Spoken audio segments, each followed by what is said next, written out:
একটা সুসংবাদ শুনেন, সূরা কাহাফ যদি কেউ মুখস্থ করে, তেলাওয়াত করে নিয়মিত, বিশেষ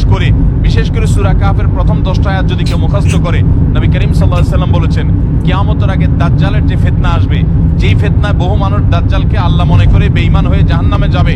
এই ফিতনা থেকে পৃথিবীতে এমন কোন নবী ছিল না, এমন কোন রাসূল আসেন নাই। এই মানব ইতিহাসের প্রথম মানুষ আদম আলাইহিস সালাম থেকে নিয়ে আমাদের মুহাম্মদ সাল্লাল্লাহু আলাইহি সাল্লাম পর্যন্ত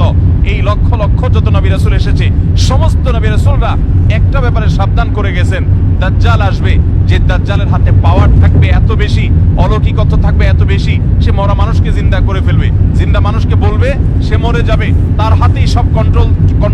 কন্ট্রোলিং পাওয়ার থাকবে, দুনিয়ার সমস্ত রিজিক তার হাতে কুক্ষিগত থাকবে, এমন পাওয়ার থাকবে তাকে দেখে মানুষ বলবে হ্যাঁ এই তো আল্লাহ, এই তো সবকিছু পারে, বেঈমান হয়ে যাবে। এই দাজ্জালের ফিতনায় তোমরা পড়বা না, বেঁচে থাকবা, বুদ্ধি দিয়া বিবেক দিয়ে মানুষ বাঁচতে পারবে না। দাজ্জালের